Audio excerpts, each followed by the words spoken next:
दोस्तों, गुजरात देश का जाना माना स्टेट है। इसी स्टेट से पीएम मोदी भी आते हैं। इतना ही नहीं, देश के फादर ऑफ नेशन कहे जाने वाले महात्मा गांधी भी गुजरात में ही पैदा हुए थे। लेकिन गुजरात का एक शहर खेड़ा किसी और चीज के लिए इंडियन हिस्ट्री में अपनी खास जगह रखता है।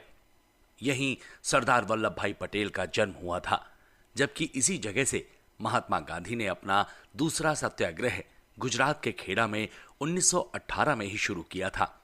इसी शहर से साल 13 जनवरी 1970 में व्हाइट रेवोल्यूशन यानी कि श्वेत क्रांति की शुरुआत हुई थी, जिसने भारत की अर्थव्यवस्था को एक नई उड़ान दी थी, जिसने अमूल ब्रांड को जन्म दिया था।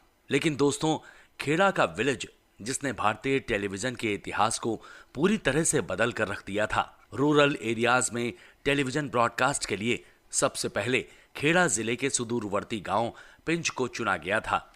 यही गांव भारत के घर घर तक टीवी पहुंचाने में अपनी अहम भूमिका निभा चुका है। हम आपको पिछले एपिसोड में टेलीविजन की शुरुआत की कहानी बता चुके हैं और इस एपिसोड में कम्युनिकेशन प्रोजेक्ट की स्टोरी बताने जा रहे हैं, जिसकी वजह से आज गांव तक ये टीवी पहुंच चुका है। सबसे पहले तो मेरे दोस्तों, आपका ये जानना जरूरी है कि आखिर कम्युनिकेशन प्रोजेक्ट क्या था। हम आपको इस शो के इस हिस्से में बताएंगे कि कैसे पहली बार गांव में टीवी दिखा। जब भारत में टेलीविजन की शुरुआत हुई, तब गांव तक टीवी पहुंचना किसी सपने से कम नहीं था। लेकिन उसी ख्वाब को पूरा करने के लिए महान साइंटिस्ट विक्रम साराभाई ने कोई कोर कसर नहीं छोड़ी। उन्होंने अमेरिकी स्पेस एजेंसी नासा के साथ मिलकर काम किया और सैटेलाइट इंस्ट्रक्शनल टेलीविजन एक्सपेरिमेंट के लिए एक बेस तैयार किया। इसको लॉन्च 1975 में किया गया था। इसी के साथ इंडिया और अमेरिका के बीच स्पेस साइंस की दुनिया में यह पहली डील भी हुई थी। इसने भारतीय टेलीविजन को एक अहम मोड़ पर लाकर खड़ा कर दिया। इस तरह के एक्सपेरिमेंट की वजह से टीवी हर गांव तक पहुंच सका। इसके तहत सैटेलाइट में 9 मीटर का एंटीना लगा था, जो अंतरिक्ष की तरफ एक छाते की तरह खुला था। सैटेलाइट भले ही विदेशी हो, लेकिन बाकी चीजें पूरी तरह से इंडियन थीं, जैसे direct reception equipments, TV set और प्रोग्रामों को सैटेलाइट पर अपलिंक करने के लिए अर्थ स्टेशन को इंडिया में बनाया गया और इसे डिजाइन किया गया था। इसी कॉन्सेप्ट पर पूरा प्रोजेक्ट तैयार किया गया, जिसे खेड़ा कम्युनिकेशंस प्रोजेक्ट के नाम से जाना गया। गांव में टेलीविजन प्रसारण कैसे किया जाए, इसको लेकर यह प्रोजेक्ट काम कर रहा था। इस काम के लिए खेड़ा शहर के एक गांव पिज को चुना गया और सेटअप यहां पर तैयार किया गया, जिसने रूरल इंडिया में टेलीविजन पहुंचाने का बेस बनाया।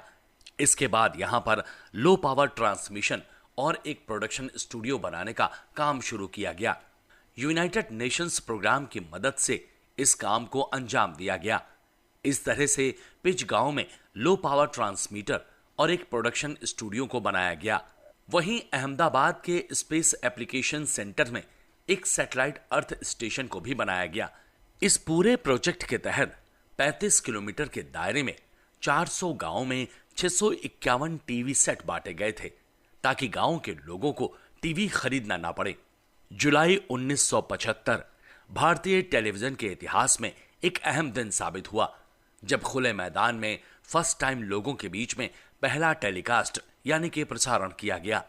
इस पूरी घटना को देखकर गांव के लोग एकदम से हैरान रह गए, क्योंकि उन्होंने कभी नहीं सोचा था कि टीवी उन तक इतनी आसानी से पहुंच जाएगा। इस वजह से गांव के लोग इसे किसी करिश्मे से कम नहीं समझ रहे थे।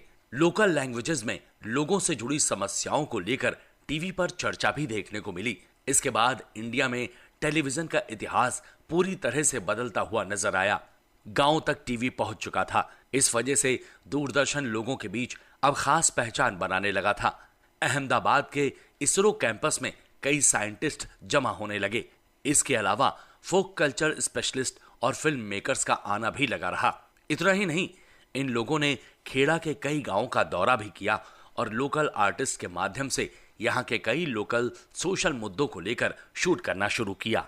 इतना ही नहीं, लोगों ने भी खुलकर इस प्रोजेक्ट में अपना खास कंट्रीब्यूशन देना शुरू किया।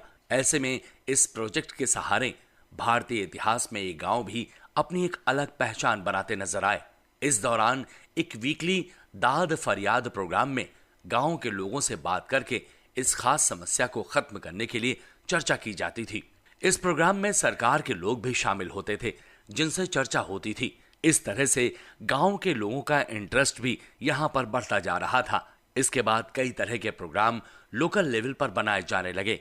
टीवी सीरियल भी लोकल लेवल पर बनाए जाने लगे ताकि गांव के लोगों को और अच्छा एंटरटेनमेंट कराया जा सके। हवे न सहेवा पाप नाम से एक सीरियल भी बनाया गया, जिसमें यह दिखाया गया कि अपर कास्ट के किसानों के द्वारा हरिजनों को एक्सप्लॉइट किया जाता था और इसके लिए उनके अंदर अवेयरनेस पैदा की गई। खेड़ा कम्युनिकेशंस प्रोजेक्ट ने टीवी प्रोग्रामों को और अच्छे से आंकना शुरू कर दिया था। उन्होंने ये आकलन किया था कि कैसे गांव के लोगों को टीवी के जरिए उनकी समस्या को खत्म किया जाए। इसका नतीजा ये रहा कि लोगों ने भी आसानी से टीवी को स्वीकार कर लिया। स्पेस एप्लीकेशन सेंटर के रिसर्च में यह पता चला कि इस प्रोजेक्ट के तहत जिन गांवों को कवर किया गया वहां दूसरे गांव की अपेक्षा लोग अधिक जागरूक थे। ये प्रोजेक्ट यहां पर पूरी तरह से हिट रहा।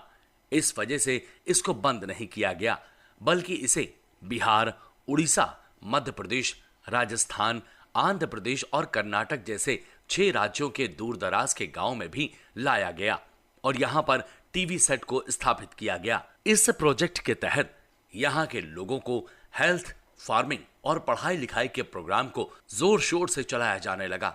इतना ही नहीं, इस प्रोजेक्ट की कामयाबी पर 1984 में इस परियोजना को रूरल कम्युनिकेशन एफिशिएंसी के लिए यूनेस्को अवार्ड से भी नवाजा गया।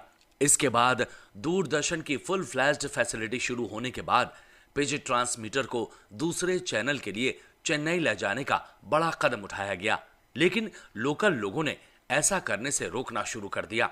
इसके साथ ही लोकल लेवल पर पिज टीवी केंद्र बचाओ आंदोलन शुरू किया गया।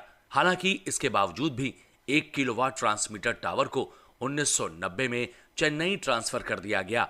हालांकि भारतीय टेलीविजन के इतिहास में खेड़ा कम्युनिकेशन प्रोजेक्ट को आज भी याद किया जाता है। मशहूर साइंस फिक्शन लेखक आर्थर क्लार्क ने 2015 में इस प्रोजेक्ट को इसे वर्ल्ड हिस्ट्री का सबसे बड़ा कम्युनिकेशंस प्रयोग बताया।